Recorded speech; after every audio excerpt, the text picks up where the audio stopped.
সুপ্রিয় শিক্ষার্থী, আজকে আমরা পঞ্চম শ্রেণীর গাণিতিক বাক্য এই অধ্যায়ের একটি সমস্যার সমাধান করব গাণিতিক বাক্য গঠনের মাধ্যমে।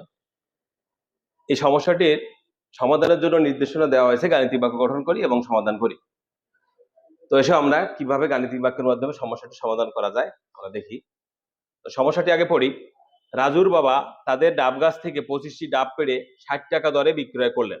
প্রাপ্ত টাকার অর্ধেক গরুর খাবার কেনার জন্য ব্যয় করলেন এবং অবশিষ্ট টাকা থেকে 150 টাকা সবজি কিনে আনলেন।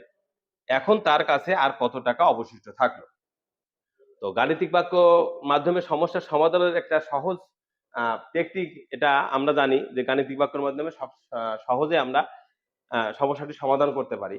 তো সহজে সমাধান করতে গেলেও আমাকে অনেক ডিপলি চিন্তা করতে হয়।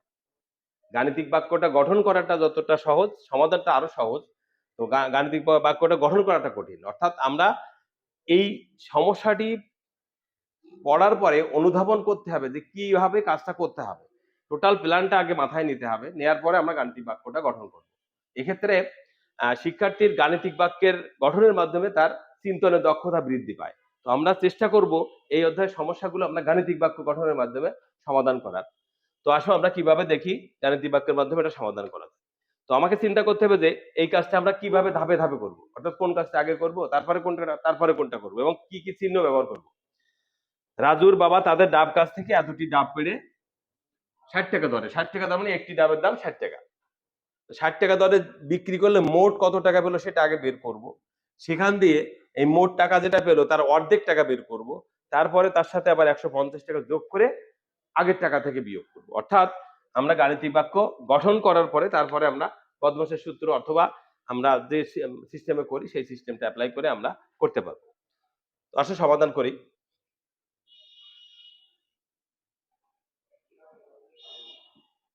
অবশিষ্ট টাকা নির্ণয়ের জন্য গাণিতিক বাক্য গঠন করি।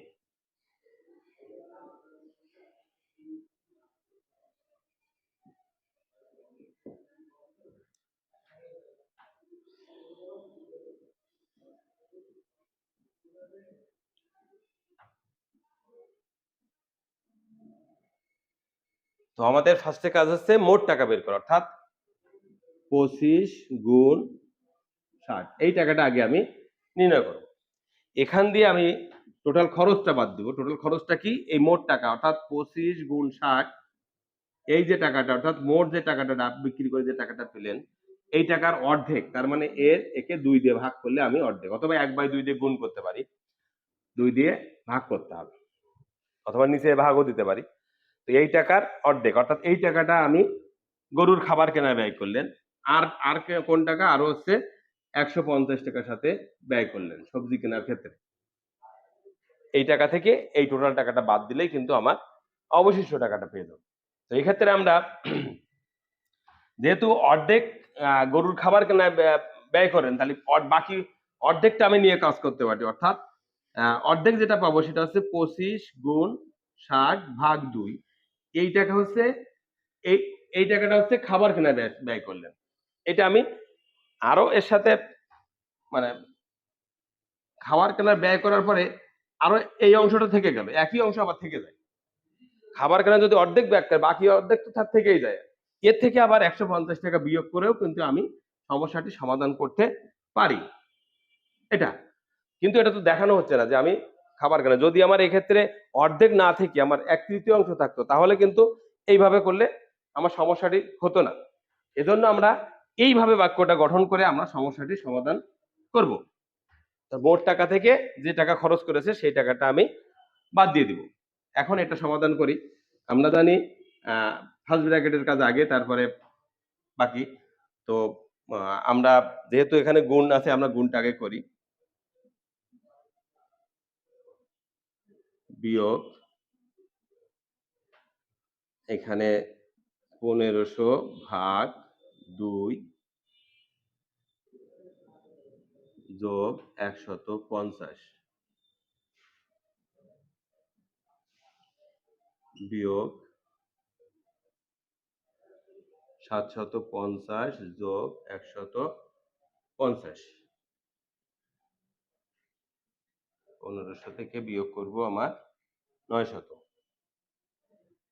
Equal to 600। অর্থাৎ তিনি খাবার কেনায় তার অবশিষ্ট থাকলো 600 টাকা। উত্তর লেখার সময় অতএব তার কাছে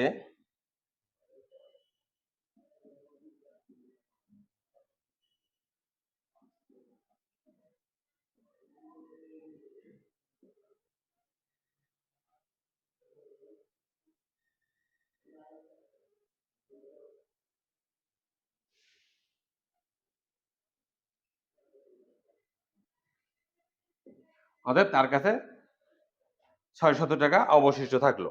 তো এটা আমরা এইভাবে সমস্যাটি সমাধান সহজে করতে পারি।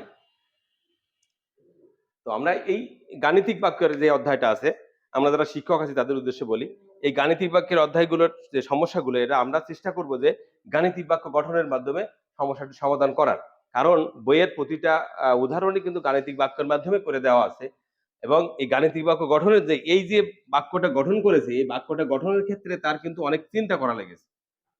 আমরা জানি যে গণিত বিষয়ে পড়ানোর মেইন উদ্দেশ্য হচ্ছে তার চিন্তনের দক্ষতা বের করা, বৃদ্ধি করা। তো চিন্তনের দক্ষতা বৃদ্ধির জন্য এরকম ভাবে গাণিতিক ভাবে গঠন করতে তার কিন্তু অনেক মাথার কাজ করা লেগেছে। আস্তে আস্তে তারা কিন্তু তাদের ব্রেনের ডেভেলপটা হবে এবং বেসিকটা তার স্ট্রং হবে। তো আমরা চেষ্টা করব যে গণিত বিষয়ে যে অধ্যায়ে যে বিষয়টা যেভাবে করা হয়েছে আমরা সেইভাবে উপস্থাপন করার চেষ্টা করব। আমরা অনেক সময় আমাদের নিজস্ব মতামতকে প্রাধান্য দিয়ে আমরা করার চেষ্টা করি। তো গণিত বিষয় যারা লেখেন এদের আমরা সম্মান করব এবং আমরা জানি যে এটা একটা মানে বই যেটা তৈরি হয় এটা অনেক গবেষণার ফলে তৈরি হয়। একজন শিক্ষার্থীর কিভাবে ব্রেনে ডেভেলপ হবে ইত্যাদি ইত্যাদি বিষয় চিন্তা করে তৈরি হয়। আমাদের নিজস্ব যে চিন্তা চেতনা, এই চিন্তা চেতনাকে আমরা স্টুডেন্টের কাছে চাপিয়ে দেওয়ার চেষ্টা করব না। আমরা বইটাকে ফলো করার চেষ্টা করব। তো আশা করি আমরা সবাই আমরা সচেতন হব এবং শিক্ষার্থীকে আমরা ভুল ইনফরমেশন দিব না এবং বইটাকে ফলো করে আমরা সমস্যার সমাধান করার চেষ্টা করব। তো আশা করি ভালো লেগেছে। সকলকে ধন্যবাদ।